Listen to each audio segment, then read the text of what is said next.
A fortune from a frog. Bring a gift for our guest, Yongtu, the master of the Kim household called to his son, clapping his hands to summon him to his side. For the 100th time in this first week of the new year, the boy ran to the heap of guest presents laid out in his father's library.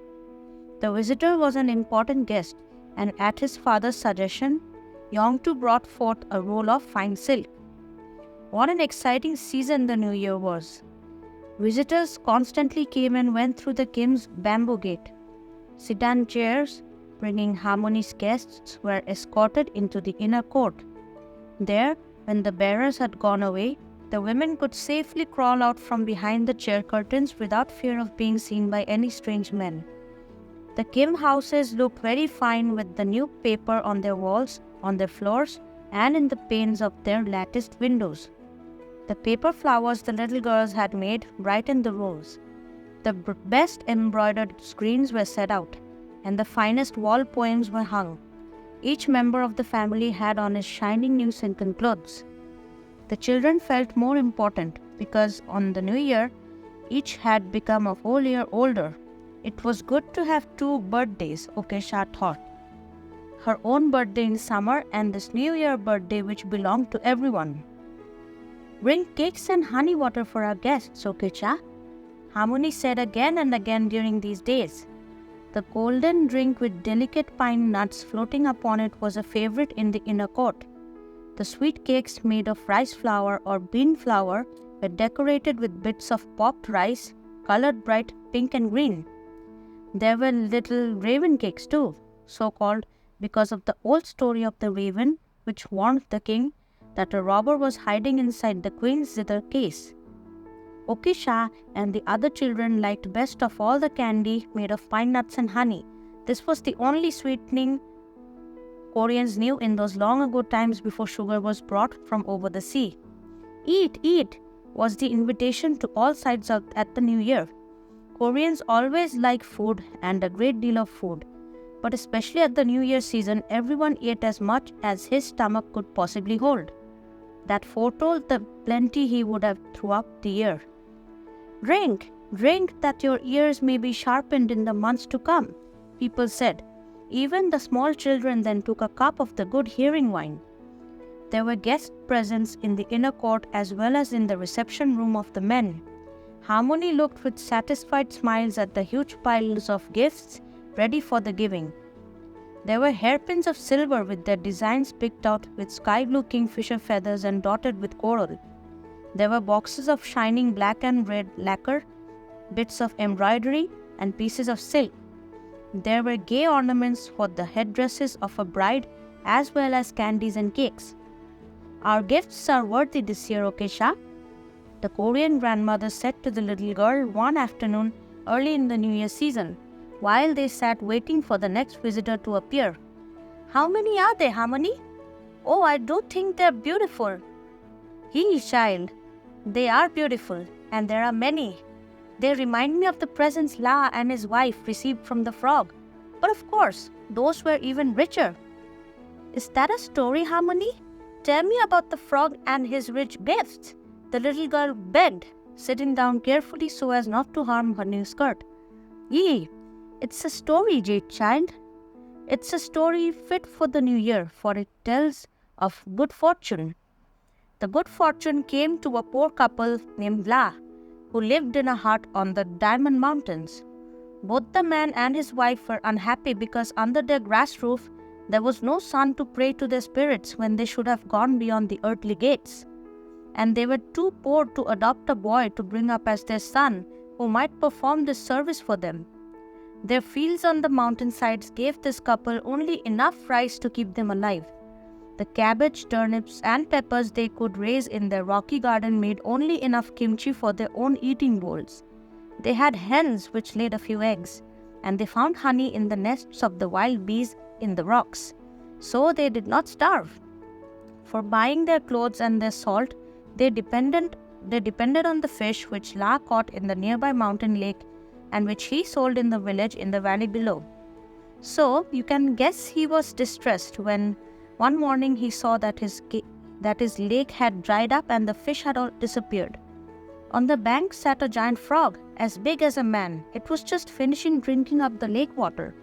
"Wicked frog," poor La scolded. "What demon possessed you to drink up my lake and to devour my fish?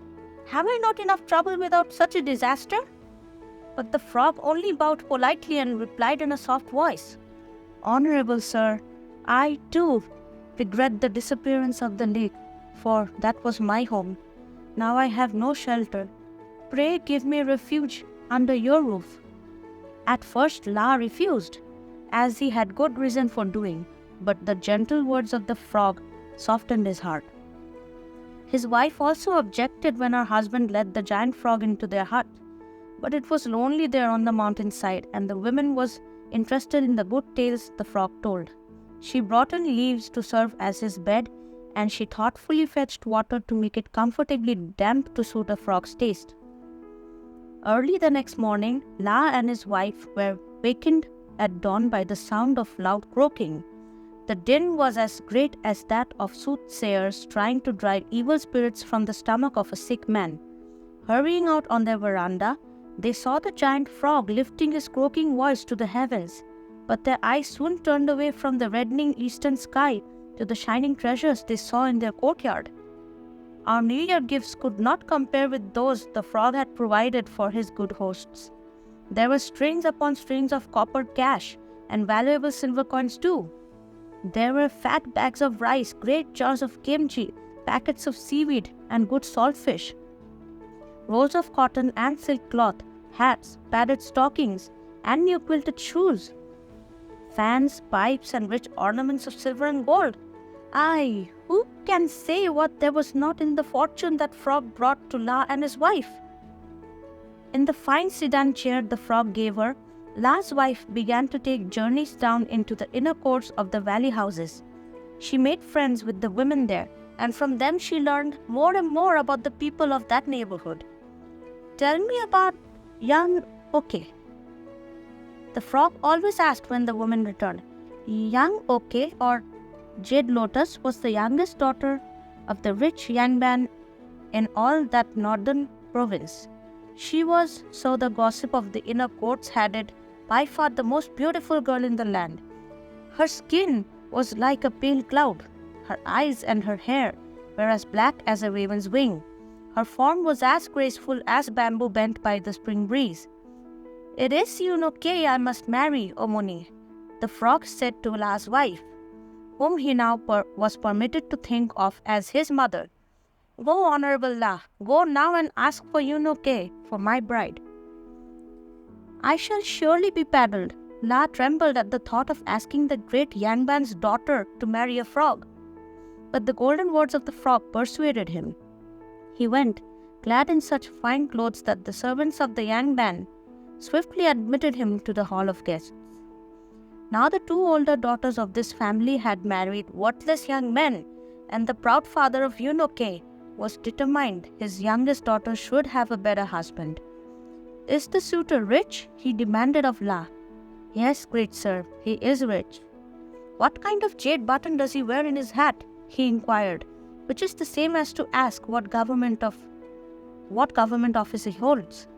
"Well, that I cannot exactly say." "Is he handsome? What is his name?"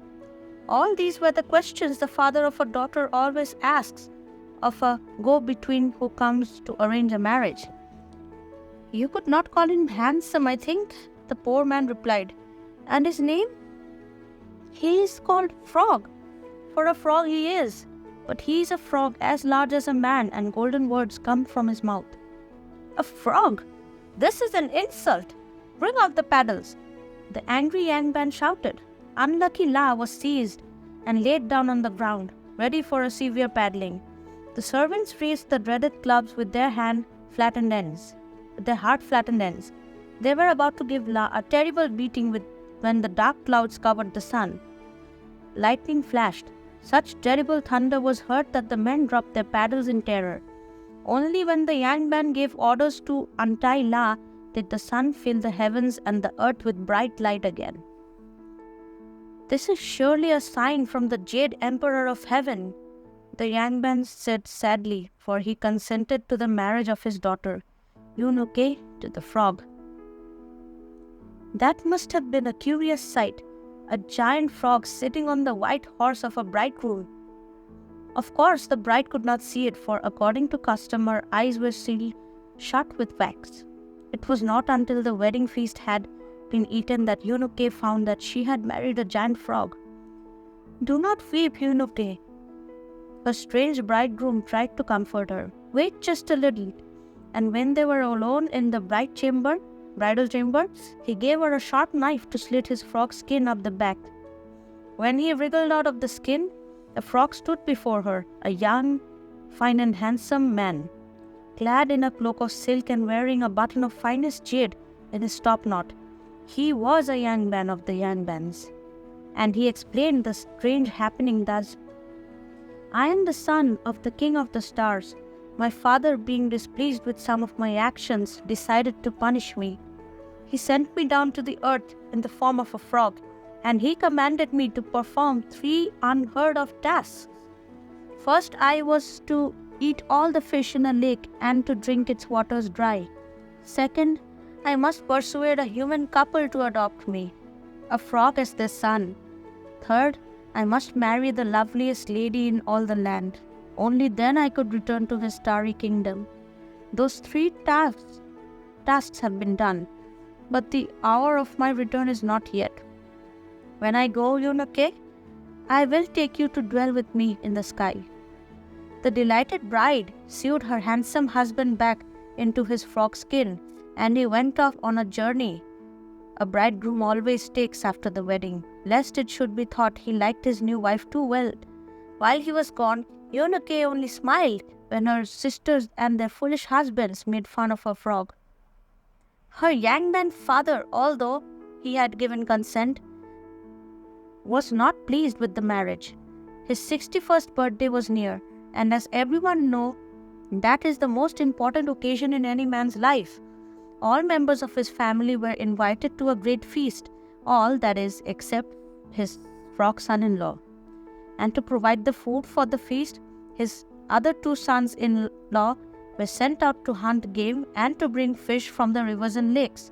When the frog heard of the feast, he called to him the king of the tiger clan. "Take all the wild beasts, both little and big, into your cave, mountain uncle," he said. "Let there be none of those hunters." He likewise summoned the king of the fishes and gave him the command to hide all the funny creatures on the bottoms of the rivers and lakes. So there was no game for the hunters, no fish for the fishermen, and no food at all for the birthday feast. The young man was dismayed, but as he wrung his hands over his plight, there came into his gate a procession such as had never been seen in his courts. Horses bearing wild boars and tender young deer, fish of all kinds, wild ducks, and more game than the guests could possibly eat. At the head of the procession was a chair covered with tiger skins and borne by 16 men. In it rode a splendid young man. You can guess the young man was surprised when he learned that the shining prince was in truth his youngest daughter's despised husband, who had worn the frog skin. The young man bowed before the star prince, although that is not the custom between a man and his son-in-law. He begged forgiveness for his neglect, and he offered the frog husband the seat of honor at the feast. But the star prince only bade his bride make ready for their long journey, and the great cloud from heaven snatched them up to the sky. That night, the wise men who study the heavens found 2 new stars shining brightly just overhead. What else could they be but the fair Eunuch and her frog, the son of the star king? The fortune brought to La by the frog lasted throughout his whole life. His riches grew even greater and greater, and he wore the jade button of his official hat. Through all the 12 months, it was New Year in his courts.